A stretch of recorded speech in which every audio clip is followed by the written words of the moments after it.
It's impossible to build a car that can go 100 miles per hour right now. That's what automotive experts said in 1941. Then these 8 cars came along and shut everyone up. One of them was so dangerous that Hitler had to ban his officers from driving it. The 1940s changed cars forever. But I'm not talking about the obvious stuff. While everyone remembers the military jeeps and basic family cars, some absolute madmen were building vehicles that would make modern Tesla engineers scratch their heads. Some of these cars had features we're only just seeing in 2024, but almost nobody knows they existed. Let me show you why everything you think you know about 1940s cars is dead wrong. Number 8. The 1947 Healey Elliott. Imagine building a family car that could outrun a Ferrari. That's exactly what Donald Healey did right after World War II. Picture this. England's basically in ruins. Nobody has money for gas. And this madman builds a car that could hit 104 miles per hour in 1947. The best part? It looked like something your accountant would drive. Big, comfy, practical, perfect for taking the kids to school. But under that boring exterior was a race car engine that Healey stole from Riley Motors. He'd worked there before the war and knew exactly how to tweak it for maximum power. Get this.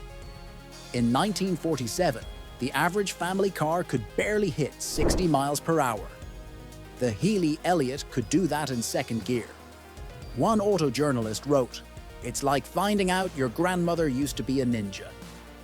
Only 101 were ever made because, honestly, who was crazy enough to buy a family car that drank fuel like a race car? Number 7. The 1948 Tucker Torpedo. This is where things get dark. Preston Tucker wasn't just building a car. He was trying to revolutionize safety. His car had a third headlight that turned with the steering wheel. Sounds familiar? Yeah, modern adaptive headlights took 60 years to catch up. But that's not even the crazy part. The Tucker had a padded dashboard, a roll bar built into the roof, and a windshield that popped out during crashes instead of shattering. In 1948, do you know when these features became standard? The 1990s. And check this out. The engine was in the back, like a Porsche, and it was tested to be nearly indestructible. Big auto companies freaked out. They couldn't let this guy show them up. So they had him arrested on fake charges, spread rumors his car was dangerous, and sabotaged his factory. Of the 50 cars he managed to build, 47 still exist today. That's a 94% survival rate, higher than any other car from that era. Guess they weren't so dangerous after all. Number 6. The 1949 Talbot-Lago T26 Grand Sport. Ready for something wild? This French company looked at post-war rationing and thought, nah, let's build a V8 that drinks fuel like a fighter plane. And they weren't wrong. The engine came from aircraft designs. The crazy part, they let customers order any body style they wanted, literally anything. One guy had his design to match his favorite bottle of wine. Another wanted him to look like a shark. The company just said, sure, why not? Each one took 6 months to build by hand. But here's the real kicker. It won Le Mans with a body made out of leftover airplane parts. The driver, Louis Rosier, drove for 23 out of 24 hours, only letting his son take over for 1 hour while he napped. That's like running a marathon while carrying a piano. And winning. Number 5. The 1947 Kaiser Special. Ever heard of Henry Kaiser? This guy built Liberty ships during World War II. One every 24 hours. After the war, he looked at cars and said, I can do better. And he almost did. Kaiser did something nobody else dared. He put safety first. His cars had padded dashboards when others were still using metal. The seats were designed by orthopedic surgeons. In 1947, he even invented the modern test crash dummy. The big car companies laughed at him for wasting money on safety. The best part? his factory had a daycare center for working moms. In the 1940s, one employee said, "Kaiser cared more about our kids than other companies cared about their customers." But by 1955, the big companies had crushed him. Sometimes being too far ahead of your time is just as bad as being behind. At number 4, the 1948 Davis Divan. Imagine if Salvador Dalí designed a car. 3 wheels, 4 seats side by side, and doors that opened like a refrigerator. Gary Davis built this thing in an old airplane hangar in California, and it worked. The car could turn on a dime, literally. It could spin 360 degrees in its length. Try doing that in your modern SUV. The single front wheel acted like a rudder, and the wide back end made it impossible to tip over. One test driver said, "It handles like a go-kart, but rides like a Rolls-Royce."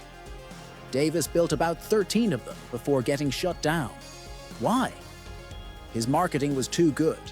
He promised dealers cars he couldn't build fast enough, and they sued him. The really weird part, all but one of these cars still exist today, and they all still run perfectly.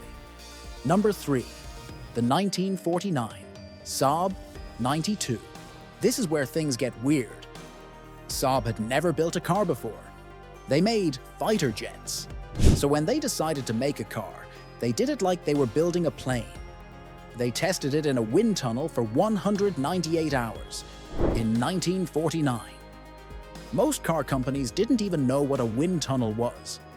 The shape was so perfect that modern cars still can't match its air resistance. And get this, they painted every single one dark green because they had leftover airplane paint from the war. The best part? The engineers were so used to building planes that they put the ignition switch between the front seats, where it would be in a cockpit. That became Saab's trademark for the next 60 years. Sometimes the best ideas come from people who don't know they're doing it wrong. Number 2, the 1948 Cisitalia 202 Coupe. Get ready for this. This car is literally in New York's Museum of Modern Art. Not a picture of it. The actual car. It's the only car they've ever put on permanent display. Here's why. Before the 202, cars were boxes with wheels. Pininfarina, the designer, threw out every rule in the book. No separate fenders, no running boards, no upright grille. Just one smooth shape from front to back. The design world lost their minds. Even Ferrari copied it. But the wild part, the company was so broke, they built it using Fiat parts. That's like building a Rolex using dollar store components. The founder, Piero Duccio, was a race car driver turned businessman who spent every penny he had on development. When they asked him why, he said, "Beauty doesn't need an excuse." Number 1, the 1949 Delahaye 175S Roadster. This isn't just a car. It's the reason Jay Gatsby would have gone broke in 1949. Imagine spending the equivalent of 5 houses on a car that couldn't even keep the rain out properly. But holy smokes, what a car! The body was shaped by French coach builder Saab, who never met a chrome strip he didn't like. The doors had 6 chrome strips each. The hood? 8 more. It looked like a chrome factory exploded on wheels. The best or worst part? The company was so obsessed with style that they put the gas tank behind the front wheel, which meant the car could only turn left for about half a mile before running out of gas. One owner said, "It's like dating a supermodel who's allergic to food. Beautiful, but high maintenance." Think about this.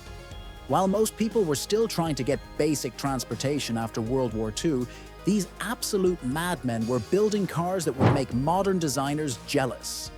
They didn't have computers. They didn't have wind tunnels. Some of them didn't even have proper factories, but they had something better. They were too stubborn to know what was impossible. Ever notice how history books only tell you about the winners? Here's the thing. These 8 failures are the reason your car can survive a crash. turn corners without killing you, and look like it was designed by someone who had eyes. Bankruptcy didn't kill these ideas. It set them free. That Tucker safety feature, it's in your Toyota. That Saab quirk, BMW copied it. That crazy Cisitalia design. Look at literally any modern sports car. So next time you press your car's start button, thank these 1940s madmen. They went broke so you could look cool today. Hit subscribe to unlock rare car secrets.